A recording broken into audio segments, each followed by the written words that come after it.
Дамулла Алладан кафырлар үчүн хидаят сураса болобу? Тозокту эстеп кафырларга ичим ачышат. Бул дүйнөнүн ысыгына чыдабай тозокко кантип чыдайт деп.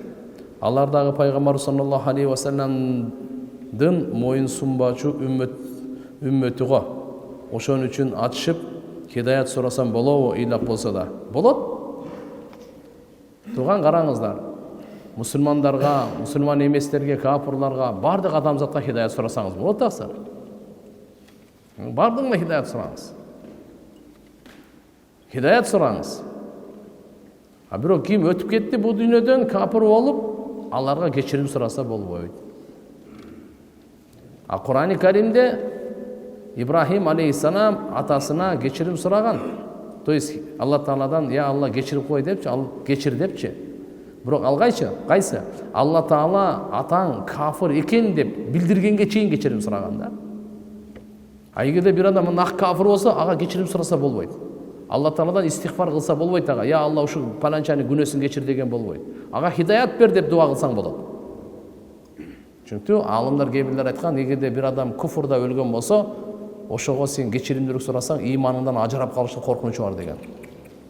Этияттан деп. Ошого чейин келет.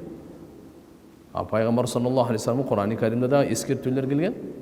Айтты мисалы ошо мунафыктар боюнча Ибрахим алейхиссалам немесинде булардан кийин маанилери бар. Булардан ошол билгенге чейин Алла Тааладан вахий түшкөнгө чейин кечирим сурап турган, кийин анан кийин кечирим сураган эмес. Же болбосо, я Алла, аларды кечир деген мааниси хидаят бер деген маанисинде болгон. Демек, кечиримдүүлүгүңө лайыктуу боло турган хидаят бер деген, ошон үчүн сен кечире тургандай депчи. Ушу мааниде кеткен да. Кийинки бетте дейт го. 3 жумадан бери кыйналып кеттим. 1 жумадан кийин окуумду бүтөм. Кайсыл жака иштейм, себеби апам экөөбүз элебиз. Апам инвалид. Мен мамлекетке иштесем, айлыга аз. Сураныч мага жамаат менен мага Алла кенен адалдан ырыс кылуу, жумуш берсин деп дуа кылып коюңузчу. Үйлөнө да албай койдум. Кысылып кеттим дамыла. Атым Бектур дейт. Бектур, эч качан кысылба. Зикир дуаларды бекем кыл, каниет кыл. Алла Таала иншалла кесибиңе жараша, аракетиңе жараша Алла ырыскы берет жетиштүү. Алла Таалам жеңил кылсын. Assalamu alaikum. Үйдүн бир бөлмөсүн намазкана кылып, кыбла тарабына михраб жасатса болобу? Же туура эмеспи үйгө жасаган? Боло берет. Жакшы эле. Эч немеси жок. Мындай кылып туруп, бир бөлмө кылып коюңуз, кыбла жака михраб кылып коюңуз. Кичине мындай кылып коет го кээ азыр. Мынча чоң эмес го мындай. 5 айлык кызымдын уйкусу бузулуп, күнү түн алмашып ата-энем тооканага киргизип, түнкү уйкуңду бер, күндүзгү уйкуңду ал деп киргизишти. Бул ширк болуп калбайбы? Кичине кезибизде бизди дагы киргизген эле экен. Ушундай салт бар экен. Мен андай кылган болбойт десем укпайт. Келинчегим экөөбүз намаз окуйбуз. Ата-энем намаз окубайт. Дуа кылып коюңузчу.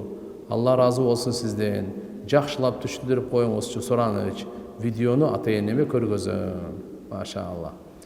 Дуа кыла бериңиз, ата-энеге кызмат кылыңыз, бирок ата-эне мындай кылганы жакшы эмес эми ал. Тоокана эмнени чечмеген э? Туурабы? Чече турган намаз бар. Просто буну суеверие деп коет. Өзүн ошо ынандырып алган, ушинтсек анан уйку кетет, анан келет депчи. Уйкунун менен байланышы жок ал. Уйку түздөн түз Алла Таала менен байланыш. Анан көрө чын жүрөктөн салават айтыңыз, уктап каласыз. Чын жүрөктөн салават айтыңыз, уктап каласыз. Сиз мындай кылыңыз, алхамдулилlah. 5 вакыт намазды өз убагында окуңуз, куптандан кийин тез жатыңыз. Дуаларды окуң, гыжалат болбоң. Алхамдулилlah, Алланын зикирин кылган кишичи, ал уйкусуздуктун таблеткасын эч качан ичпейт. Андан күчтүү таблетка бар. Алланын зикири деген. Алланын зикирин дуа кылып, зикир кылып, чарча зикир уктап калат. Бирок тооканага кирген кажет жок. 14 жашар Шерматова татына кызыбызга басып кетүүсүнө дуа кылып коюңузчу. Колдоруна келишинче жардам берип аткандардын сооптору тууралуу. Алла разы болсун, Алла Таалам шифа берсин. Кайрымдуулук кылгандарга Алла Таалам дагы жардам берсин, береке берсин. Мен Кореяда иштейм. Намазды жаңы баштадым. Асыр намазын өз убагында окуй албай калып атам. Себеби мен 19:30-га чейин иштейм. Асыр намаз убактысы келгенде бизде жумуш көп болуп калат. 2 киши иштеш керек. Мен сурансам 1 киши кыйналып калат. Ошондуктан шамга чейин окуй берсем болобу жумуштан кийин? Болот. Асырдын убактысы мындай да. Силерде Кореяда мен билбейм, саат канчада кирип, канчада күн батат. Бирок азыр дүйнө өнүккөн, любой жерден сурап карасаңыз болот. Ошо асырдын убактысы киргенден күн батканга чейин окуй берсеңиз болот. Даже 1 минут калды шамга. Асырды коркпой баштаңыз ошондо. Эми каза болду деп отурбаңыз. 1 минут калганда да Аллаху баштай бериңиз. Намазды 1 рекет окугандан кийин азан айтылып кетсе да до конца окуй бересиз. Ошо намаздын макру дагы эмес, болот бар, нормально. Албетте буга эми жеткирбейсиз эми. Өзүнүн убагында окуганга жетпейт эми. Кокус кээде ушундай ситуация түзүлүп калса, жумуш болуп калды, жана башка болуп калды. Ошондо дагы иншалла кыжалат болбой окуш керек. Ага да кокус болбой калса, анда казасын окуйсуз да. Устаз, менин суроом бар эле. Мындан 1 ай мурун менин электрондук капчыгыма М-банк белгисиз акча 1000 сом түшкөн. 3-4 күн күттүм, ээси чыгып калар деп. Анан тааныштарыман сурасам эле, бирок ээси чыкпады. Ошол учурда акча керек болуп иштеттим эле. Эми кандай кылып кайтарсам болот? Белгисиз адамга келсе кантип кайтарасыз эми? Кимге кайтарасыз? Алхамдулилlah. Эми ээси жок болсо, сиз айтпасаңыз, сурамасаңыз, келген Кудай берди, ала бериң атаксы. Дауд алейхиссалам, Дауд пайгамбар бадыша дагы болгон, пайгамбар дагы болгон да. Бир эле кезде бадыша дагы, пайгамбар дагы. Эми бадыша билесиз, бар нерсеге. Анан Алла субхана ва таала гусулканада жуунуп атса, асмандан алтын чебирткелер түшкөн да. Дауд алейхиссалам алып атат да баягыларды. Алла Тааладан вахий келди: Дауд, эмне болуп атасың? Дауд да пайгамбар. Давай алып атат да. Эмне болуп атасың деди да. Дауд алейхиссалам айтты: Алла, сенин берген айкөлдүк рахмат ырыскыңданчы мен кажетсиз эмесмин, мага дагы керек деди. Ала берем деди, мустагыл эмесмин деди. Би кажет эмесмин дегени да. Алланын берген, ала бериң таксыр. Бирок ошо Дауд пайгамбардан Алла Таала өкүм берди да. Амалу ала Дауда шукра. Дауттун үй бүлөсү, силер шүгүр кылуунучу амал кылып алгыла деди. Намаз окуу амал, орозо тутуу амал, Куран зикир кылуу амал, ажылыкка баруу амал. Кудум ушундай эле шүгүр кылуу эмне экен? Амал. Ушуну амал кылып алгыла деди да. Шүгүр биздин жашообузда амал болсун. Шүгүр кылуу эмне болсун? Амал. Ва қалилун мин ибадия шакур. Алла айтат, менин бенделеримден шүгүр кылчулар өтө аз дейт. Ошон үчүн алхамдулилlah Дауд алейхиссалам бир күн ошончо бай, ошончо бадыша, ошончо пайгамбар отуруп дагы неемат күчөйсө, бул жактан шүгүрчүлүктү күчөйтөт эле да. Неемат күчөйгөндө эмнени баш керек экен? Шүгүрчүлүктү. Эки нерсени унутпайлы. Башыңызга кандай гана кайгы, кыйынчылык, оор, сыноо келбесин, Алладан үмүт үзбөң. Эч качан Алладан үмүт үзбөң. Канчалык ишиңиз жүрүшүп кетсе, жеңил болуп кетсе, жыргап кетсеңиз, шүгүрчүлүктү унутпаң. Канчалык неемат күчөйсө, шүгүрчүлүктү газын басың биякта. Күчөтүш керек да биякта. Алла Таалам кабыл кылсын. Эгерде жолдошу өтүп кетсе, никеси бузулат экен го, ошондо жолдошун ойлосо башка эле адамды ойлогондой болуп, күнөө болуп калбайбы? Кандай эми мындай? Бу жерде бир 2-3 маселе бар, мен сиздин сөзүм мындай бүдөмөрөөк болуп калыптыр. Биринчиден, аялы өлөбү, күйөөсү өлөбү автоматически нике бузулат. Эгерде аялы өлүп калса, күйөөсү ошол эле кезде башкага үйлөнгөнгө болот. Бирок кичине эми кайгы болгондон кийин күтүш керек. Бир аз эми тияк бияк эч кимден үйлөнбөйт го, просто нике бузулганды айтып атам да. Экинчиси, эгерде күйөөсү өлүп калсачы, аялы анда дароо турмушка чыга албайт. 4 ай 10 күн күтүш керек чыгам. Эгерде үйлөнөм, турмушка чыгам десе, анда 4 ай 10 күн. Канча экен? وَلَنْ يُتَوَفَّوْنَ مِنْكُمْ وَيَذَرُونَ أَزْوَاجَهُمْ арбата ашури ва ашра. Күйелер өлүп, ошолорго 4 ай 10 күн туугандар. Аза күтүү 4 ай 10 күн. 4 ай 10 күнгө чейин башкага никеге турмушка чыкса никеси эсептелбейт. Иддасы 4 ай 10 күн да. Ошончо күтүш керек. Эгерде боюнда бар болуп калса, ага чейин болуп калса, мисалы 3 айда эле төрөп кой да. Андан кийин нифастан кийин көтөрөт. Макулбу? Эгерде 4 ай 10 күн эмес, 5-6 айда төрөп калса, 4 ай 10 күн болбойт аныкы. 5-6 ай төрөгөндөн кийин, 5-6 ай төрөгөндөн кийин, андан кийин да чыгалат. Эгерде боюнда жокпу, мындай эле, ага 4 ай 10 күн да. Эми, мисалы, бир нерсени дагы бардыгына эстетип коелу туугандар. Эркекке да бардык эркектерге тиешелүү, бардык аялдарга тиешелүү. Ар бир адамдын жүрөгүндө напсы калоосу бар, кумары бар. Шариятыбыз ошо напсы калоо, кумарды адал жол менен аткаргандын жолун үйрөткөн. Арам жолго эмес. Мисалы, эми күйөөсү өтүп кетти, башка күйөөгө турмушка чыкты. Мурунку күйөөсүн элестетип, ойлоп эстесе, төшөк маселесинде арам болот. Кудум ошондой аялга да тиешелүү, эркекке да тиешелүү. Башкаларды, өзүнүн аялы, өзүнүн эркеги, жок башкалардын ойлоп, башкаларды эстеп кумарлап отурган болсо арам. Түшүнүктүбү? Так, кыз бала 2 акеси болуп туруп, иштеп апасына караганга же апасына үй, кой алып бергенге милдеттүүбү? Жок, апасына бардыгы милдеттүү кызмат кылганга. Уул болобу, кыз болобу, эне кимди төрөгөн? Ошолорго шарият милдеттендирип койгон. Карагыла, апаңарды дагы, атаңарды да карагыла деп. Ал кыз болсун, бала болсун айырмасы жок. Көбүнчө бизде эң кичүүсү карайт дагы, калгандары талалайт да. Эң кичүүсү милдеттендирип койгон, болду, калгандары не кылат? Талала. Андай болбойт. Ооруп калып, кыйынчылык болобу, бардыгынын мойнунда. Албетте эми биздеги эң кичүүсү карасын деп үй, тиричиликтин баарын ошого таштап койгон бир жагынан, ошо кийин өтүп кетсе да мураска бөлбөйлү ошо так алып калат. Бирок атак туугандар билип коелу, бардыгынын мойнунда. 5 баласы барбы, 10 баласы барбы, тегиз мойнунда. Ата-энесин караганга, жардам бергенге жана башка. Менин суроомду максаттамалап берип коесузбу? Биз кызыбызга кафеге той өткөздүк эле. Анан кошунам 65 жаштагы киши динде эмес. Тоюңар кут болсун деп менин бетимен өөп койду эле. Күйөөм экөөбүз ошон үчүн ажырашып атабыз. Ортодо 4 бала бар. Эми эмне кылсам? Астагфируллах. Таксырлар, бизде шариаттын рамкасы бар да. Кайсы эркек, кайсы аялга адал, кайсы эркекке адал, кайсы арам экенин. Мындайга бирөөнүн турмушу азыр бузулуп атат. Шарият ошон үчүн айткан, көзүңөрдү ачкыла. Бардык нерсени. Сен кандай бирөөнүн аялын өбөсүң? Сен кандай бирөөнүн аялын өбөсүң?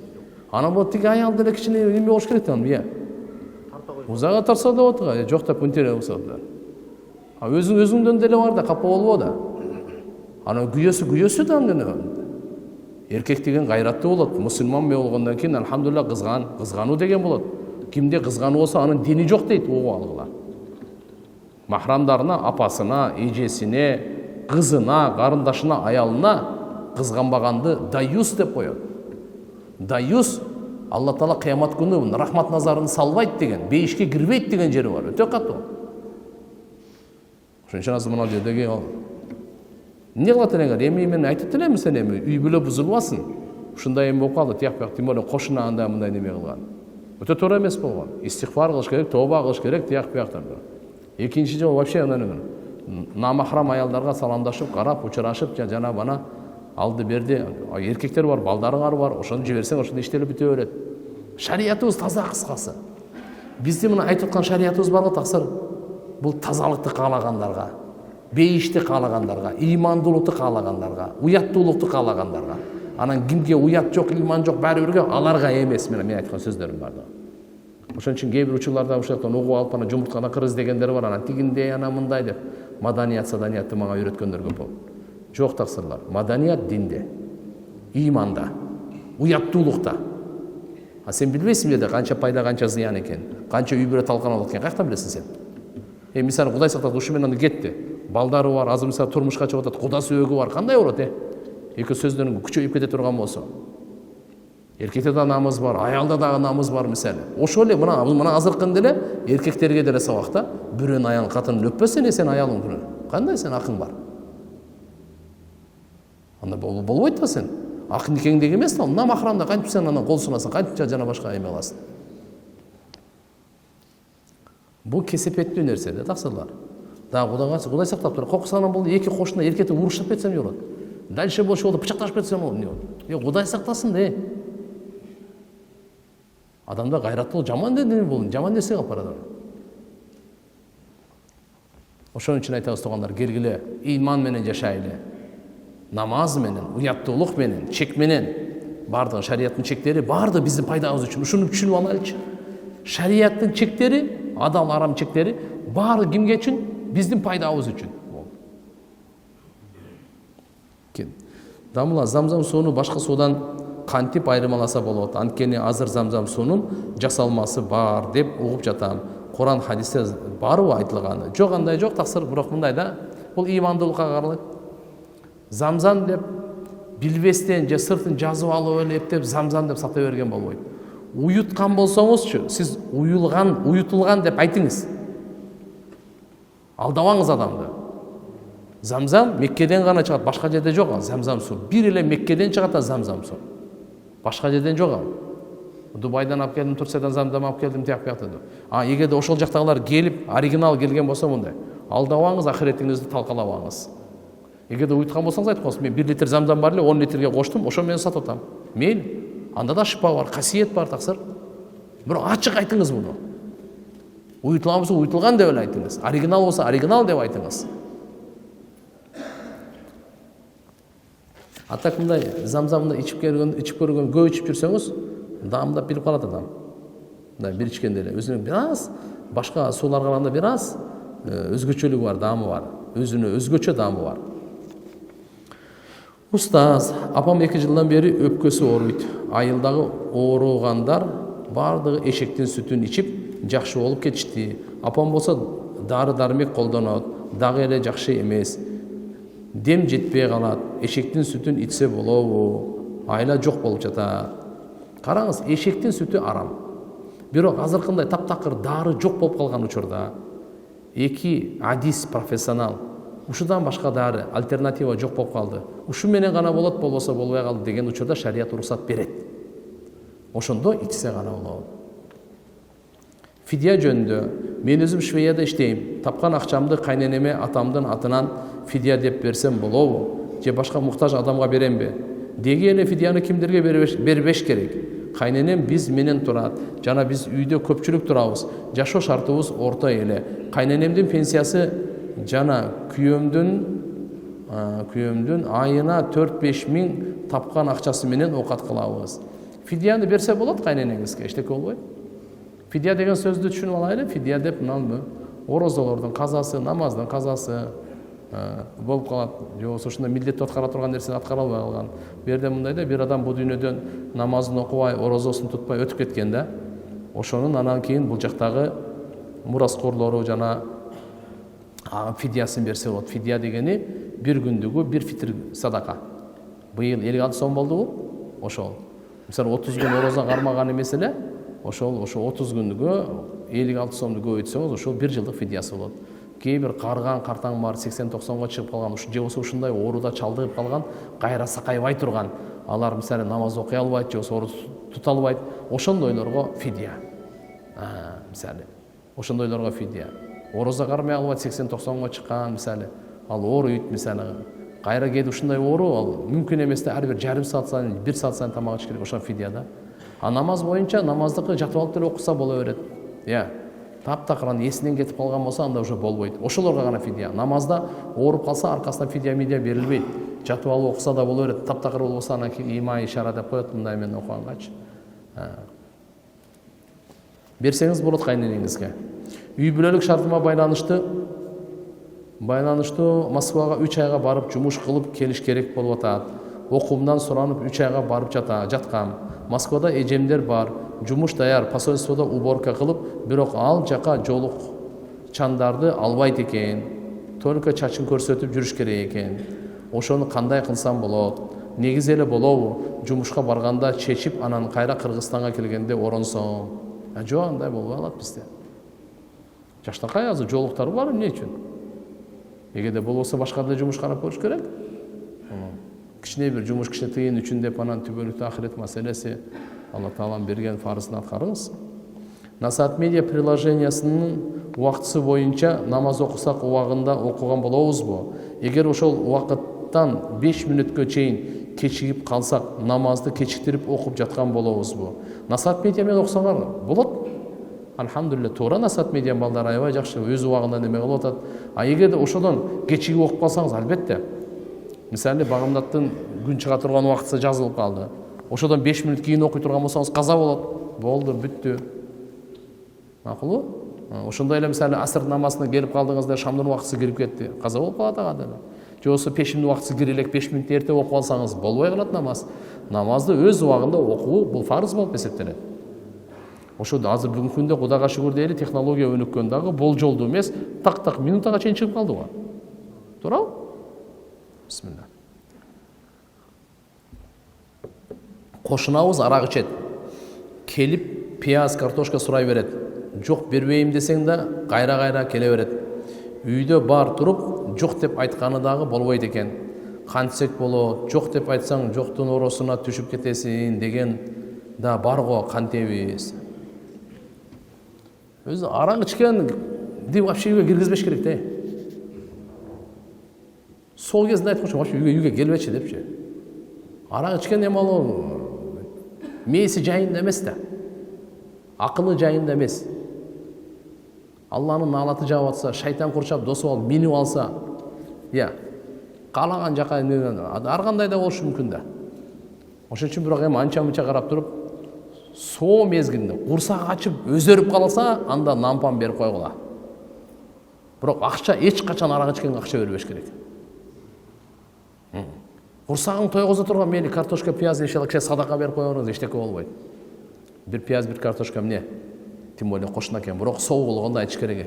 Экинчи дода ичип келсең, вообще сага эчтеке бербейбиз. Соо болсоң, курсаң ачык болсо мейли. Жардамдашабыз депчи. Аялын кызганбаган адам бейишке кирбейби? Анан дагы апасын дагы, эжесин дагы, карындашын дагы, кызын дагы кызганыш керекпи? Албетте. Азыр эле ушу сөз болду эле. Өзү bir rivayette келет да, Ахмадта, Насаи шарифте келет, пайгамбар саллаллаху алейхи ва саллям айтканда, Алла Таала назар салбайт деген 3 кишиге, бири даюс, экинчиси акли валидей, ата энесине ак болгон бала, үчүнчүсү аль-мар'ату мутараджила. Мутараджил деп, эркек, аял эркекке окшогон. Эркекке окшоп мүнөздөнгөн, жолжоболдунчу, өзүнүн эме болгон, өзүнүн ушун эркекте алып жүргөндөрчү, Мына ушундай үчөөнү Алла Таала назар салбайт. Ошон бирөөсү даюс деп коет. Апасына, эжесине, карындашына, кызына, аялына кызганбагандай деп коет. Биздин кызыбыз быйыл 9-классты аяктады. Ошого кыз Куран деген медреселер бар экен. Куранды жатка көтөрүшкө, ошону сизден сурайын дедик эле. Сиз кандай медреселерди сунуштайсыз, устаз? Тартиби окуш, жүрүм, турум жакшы болгон медреселер болсо айтыңыздар. Алла разы болсун. Кызыбыз Куран окуган, жолугу бар кыздан. Алла Таалам бактылуу болсун, ийгилик берсин, машалла. Өтө жакшы. Кыз Куран деген дагы мына көптөн бери Куран жаттатат, Бишкекте тааныйбыз, билебиз. Жакшы, машалла. Кыздарды окутса болот. Ошол кезде дагы бүгүнкү күнү мына Өзгөн районунда, Мырзаке айылында ошо кыздарды машалла Куран жаттоо боюнча өтө күчтүү медресе бар. Абдурахман Дамла. Вот ошол жерге дагы неме кылса болот. Ана башка дагы сураштырып көрүңүз, мен билгендеримден да ушулар экен. Балам акыркы күндөрү көп ооруп жатат. Врачка алып барсам, иммунитет түшүп кеткен дейт. Мындай нерсе көз тийгенден эмеспи? Кантип билсек болот, көз тийгенин, тийбегенин жана эмне кылыш керек? Аллаху акбар. Тугандар, ал-айну хаккун. Көз тийүү акыйкат деген да. Көз тийүү бар го. Пайгамбарыбыз айтат, бул адамды көргө салып, төөнү казанга салып коет деген. Тудхилу insana qabra wa tudkhil jamala qidra. Бұл тамашалашпаш керек бұл менен. Инсандычы, инсанды жөнеле көргө киргизип коет деген көз тиген. Кейбір риwayatтерде келет мындай. Адамдын өзүнүн Алланын тагдырынан башкадан баары тагдыр менен болот. Бирок эң көп неме болгону көз тиги менен өрөт дейт да. Көз тиген инсанга дагы, айванга дагы, нерселерге дагы тиет. Ошон үчүн иншалла карап туруп, мени бул жакта кандай болбосун? Пайгамбарыбыз айтып аткандан кийин Кур'ан-ы Каримде Якуб пайгамбар балдарына айткан: "Эй балдарым, силер Мисирге барганыңарда бир капкадан кирбегиле, бир дарбазадан кирбегиле, бөлөк-бөлөк дарбазалардан киргиле." 12 баласы болгондо Мисирге Юсуп пайгамбар тиякта 11-нчи жиберип атканда ошентип айткан. Якуб пайгамбар го балдарына дем канча салса керек? Канча дуа кылса керек, Алла Тааладан канча сураса керек? Я Алла балдарымы сакта деп, Ошентсе дагы эмне деп атат? Этияттуулуктун тартиби жол жобосун карманып атат го, Эчтеке болбойт, прямой вперед деген жери жок да. Алла сактайт, мен силерге сүфтеп койдум. Иш бүттү буягы деп. Жок. Бардығына уже есептеп өтір. Ошон үчүн мына көз тию маселесинде туугандар этияттаныш керек. Мүмкүн иммунитет ошондой да болушу мүмкүн. Жин, тияк, бияктарды байланыштуу. Ошон үчүн дайыма дем салып туруңуз. Мейли, тияктан дагы жакшынакай тамак бериң, жылыраак тамак бериң, жакшынакай караң, медицинасы жакшы караң. Бирок мына дем салууну биринчи очередь коюп коюң. Биринчи кезекте коюңуз буга. Өзүңүз эле, башка молда солда дебет, өзүңүз эле намаз окуйсуз да, Кудайга шүгүр. Фатиха сүрөсүн дарат менен 2 рекет намаз окуп туруп, Фатиха сүрөсүн 7 жолу дем салыңыз. Дайыма, эртең менен кечинде, түштө, турганда, нары бери жүргөндө эстегенде эле кайра. Кудай калса жакшы болуп кетет иншалла. Же болбосо өзүңүз анда күч жетпесе, эмелерге да салдыртыңыз. Дем салгандар көп азыр, Кудайга шүгүр.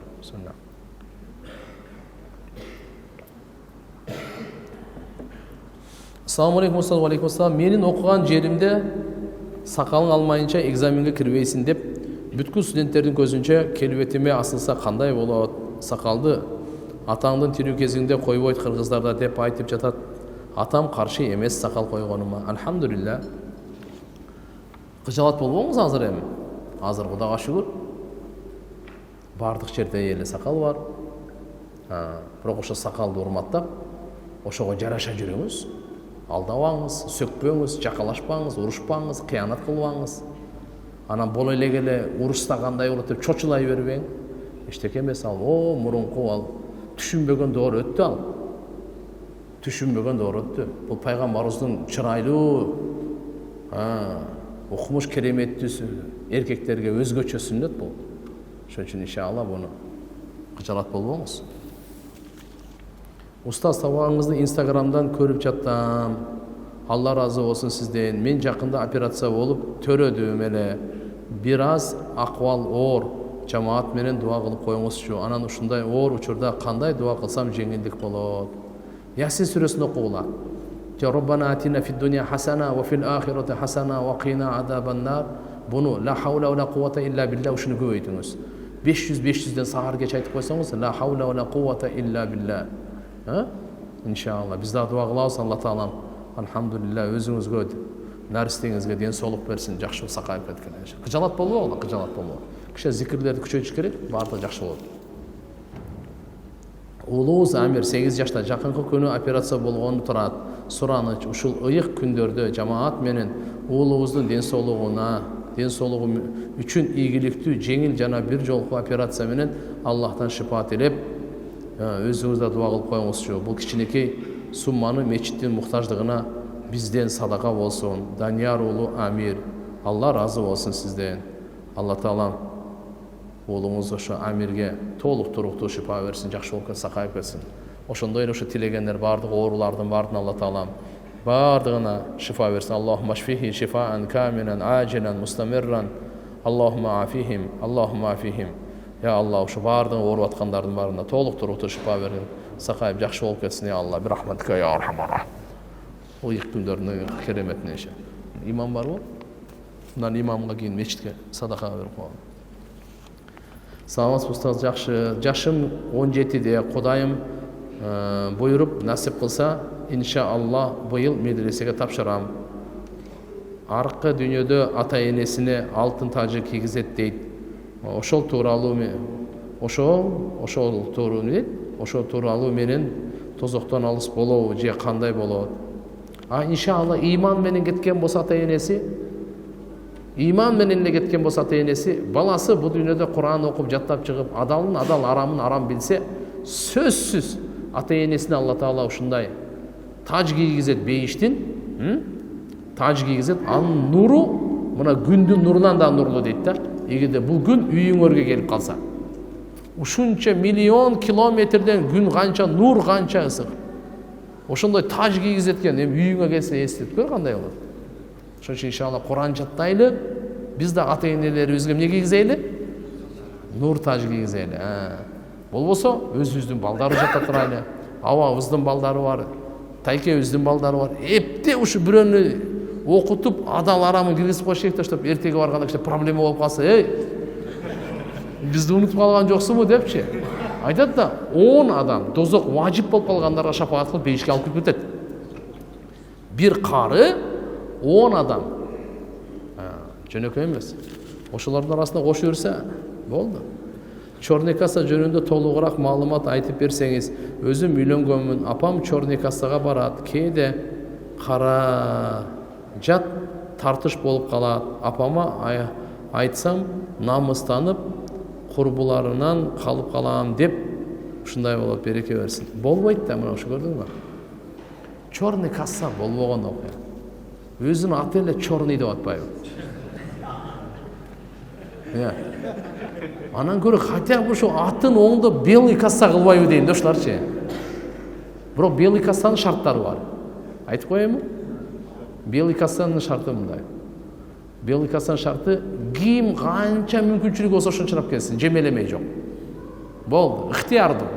Ошондой берме, чай иче бергиле. Икрам деп коет, сый болот, мусулманчылыкта жомарттык бар, тамак жедирүү бар. Бирок азыркындай кылып турдур, давай. 5000 сомдон деп койдум, мына кээде болбой калды. Намыздан бирөөдөн карыз алып барып атат, кыйналып барып атат. Башкаларга адал болбойт таксыр. Адал болбойт. Хоть как, болбойт. Жок нерсени мойнуна милдет алып коюп атат да.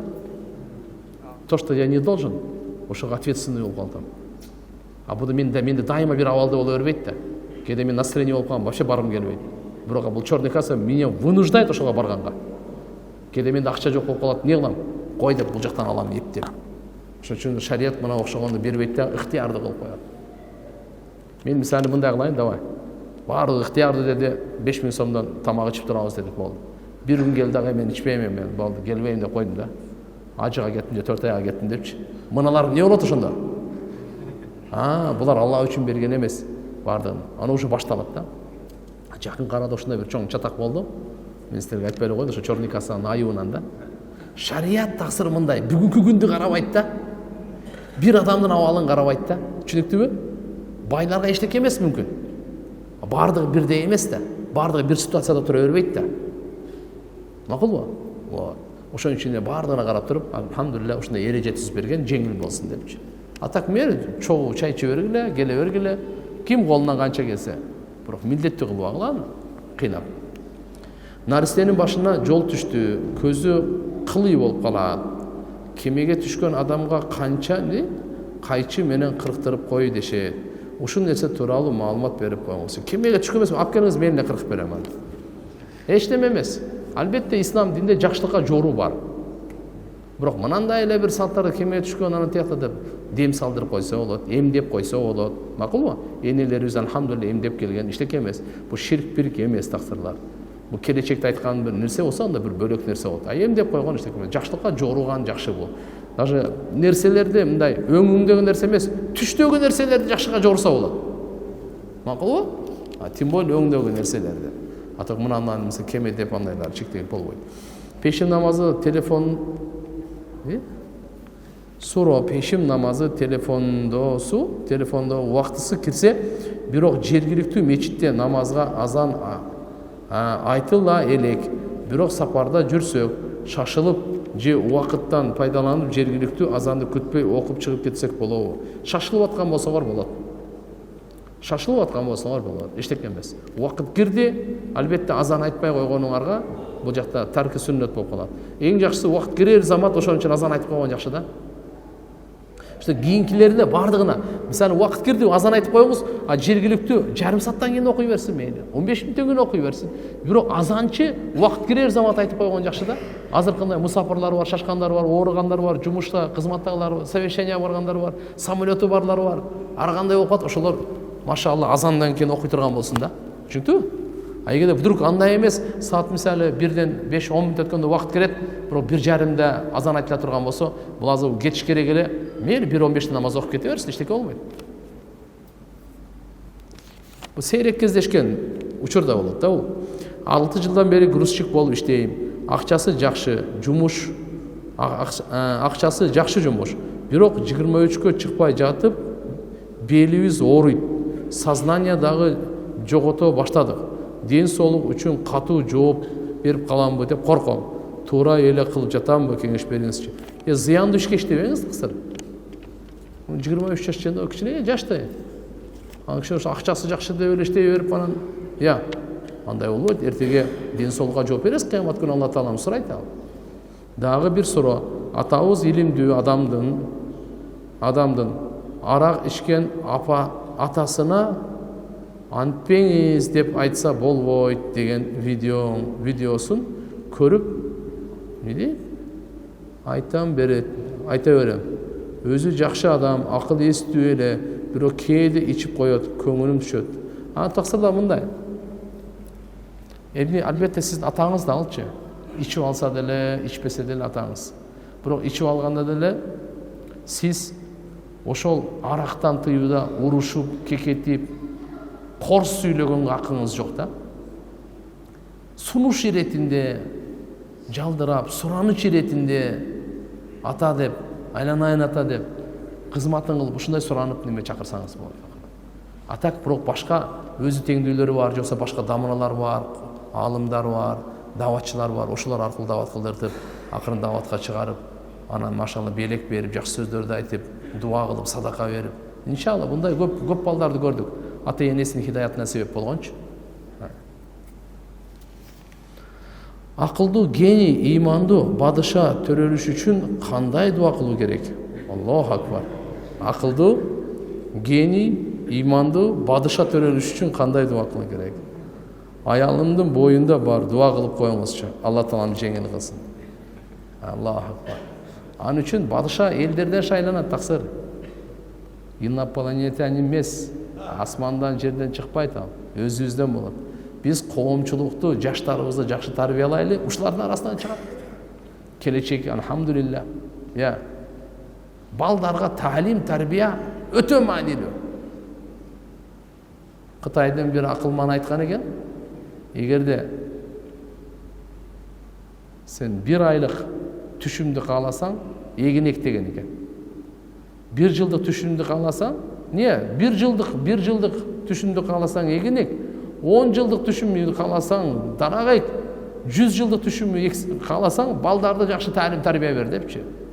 Бул жөнөкөй эмес да, бул делечи. Ал эми айтып коюптур, атак муну биз пайгамбарыбыз 14 кыл мурда эле айтып койгон муну. Ошон үчүн азыр эң жакшы инвестиция жаштарыбызды таалим тарбия берүү. İmandın жолунда, илимдин жолунда, мээнеттин жолунда, уяттуулуктун жолунда, макулу арамдан сактануунун жолунда, патриоттук сезимдин жолунда колубуздан келген мээнетти кылайлы. Айтайлы, каерге барсак, кандай кылсак, мына зыян. Давай. Жалкоолуктан кач. Бөлүнгөн жарылгандан кач. Күчүң барбы? Оку. Динди да оку, дүйнөнү да оку, туган. Билимди бол, ден соолугуңду кара, арам нерселерди ташта, сигарет, наркотик, арактын бардыгын ташта бол. Ошого кеткен акчаны анан көрө илимге жумша. Ошолорду машалла, адал оокатка, мээнеткечтикке Куда каласа иншалла Алла Таалам чыгарат. Талак маселеси боюнча сизге кайрылалы дегенбиз. Убактыңыз болсо качан жана кайсы жерге барсак болот? Дамир. Алла разы болсун. Талак маселеси боюнча эң жакшысы 15-чи кабинет муфтияттагы фатва бөлүмүнө кайрылгыла. Эжем кийим тигүүчү цехте иштейт. Шарият уруксат бербеген айымдар үчүн кийимдери тигишет. Тапкан акчасы арам болобу? Жана мага берсе албашым керекпи? Жок, арам болбойт. Арам болбойт. Тапкан акчасы арам болбойт. Берсе ала бересиз. Албетте карагыла. Макруh сөзсүз. Буюм болгондон кийин даже мусорду сатсаңыз дагы болот да. Биздин динибиздечи тезекти сатса дагы болот. Биздин фикх факультети. Тезек бар го билесизби? Аны кийим го, мисалы мини юбка деп, мисалы мында лайыктуу эмес деп мини юбка деп койлу. Анда ич кийимди нарда анда мини юбкадан чатагыргандан сатпаса го нормально эле го. Турсаларды дейли бул мисалы. Болбоду деген уяттуу жерде сактап жашырып атат да. Көбүнчө өтө көп ушундай суроолор келет. Россияга ушундай жөнөтүп элек, мындай алат элек дегендей калды, бир күнөөлөргө себепчи болобузбу депчи. Жок, бул буюм, шарият мынаны карайт. Мына буюм. Мен мынаны сатам. Бирөө арак ичеби, барып суу ичеби, ол мага кызыктырбайт, түшүнүктүүбү? Арак ичкенге мен себепчи болбойм. Мен бычак сатам. Бычактарды мен келтирип мына Фрунзеге дагы эмне деген магазин бар эле? Глобуска киргизип коем. Макулбу? Мен ал жерде мен аны каяка иштетет деп мен мага кызыктырбайт ал. Бычак өзү менин мээнетим кеткен, бул темири сабы бар. Макулбу? Менин ниетим ошол да. Жашырын эмес мен ал. Бирок кандай болбосун, мал мутакаввим деп коет. Шариаттын эрежеси мал мутакаввим. Ал-мал мутакаввим бааланган малбы? Бул адам. Бизде мутакаввим эмес эмне? Арак. Так, чочконун эти. Булар абсолютно булар болбойт да. Макулбу? Устаз, Накшбандия тарикаты жөнүндө түшүндүрүп бериңизчи. Накшбандия тарика, алхамдулилля, караңыз да таксылар. Ар бир доордо шариятта уламалар, тарикатта пирлер, үммөттүн сырткы келбетин дагы, адал арамдыгын дагы, ички дүйнөнүн дагы тазалоо мээнетин кылып кетишкен. Накшбандия, Бахауддин Накшбанд деген алымдын силсиласы боюн көбүнчө зикирге көбүрөөк көңүл буруп, жүрөктү ушу жаман ойдон, жаман кыялдан, жүрөктүн жаман сыпаты текеберлик, көрө албастык, кек сактоо, мунафыктык деген толтура. Ошолордун баардыгына тазалануу, ибадатка аябай бекем болуу максатында, машаалла, өзү тарика кылып ушу жүргүзүп кеткен да. Ал дагы өзүнүн оюнан чыгарган эмес, Куран, хадистен зикирге тиешелүү, риязатка, мужахадага, муракабага, мухасабага тиешелүү нерселерди алып ушу менен кеткен да. Ошон үчүн бүгүнкү күндө Орто Азияда жана мынау Турция, Афганистан, Индия, Пакистан, бул жагы Кытай дагы мынау биздеги Кашкар жагы тиягы көбү алхамдулилла Накшбандияда. Зикирдин жолу боюнча Накшбандия силсиласы. Алхамдулилла тарикат жакшы. Рабита деген эмне бул жөнүндө да. Рабита деп мындай эме, рабита деп рабыт деп байланышты айтат. Кээ бирлер ушу өздөрүнүн шейхи аркылуу Алла Таалага байланышабыз дейт. Жок, жараткан Алла Таалага түздөн түз эле байланыша бер. Котормочусуз эле угат, түздөн түз жооп берет. Зээнди жакшырта турган кандай амалдарды кылуу керек? Рахмат. Куран окуңуз. Мисвак менен дарат алыңыз. 1-4 күнү орозо тутуңуз. Мындай күндөрү деле алхамдулилла азыркы мына ыйык күндөр. Кудай кааласа 9-июль Курбан айт болсо, жарыя болдубу? 8-июль Арафа күн. 4-күн болуп калабы экен бизде? Машаалла. 2 жылдык күнөөңүз кечирилет орозо кармасаңыз. Мына күндөрү 1 күн кармасаңыз, 1 күн орозо кармасаңыз, 1 жылдык орозо карманы соо берилет сизге. Түнү кадыр түнгө барабар түн. Зикир, дуа, жакшы күндөрдө өтө амалдарды күчөйүш керек. Башка күндөрдө кылып өткөзбөңүз бул күндөрдү. Бул ибадаттын жана майрам кубанычтын күнү бул.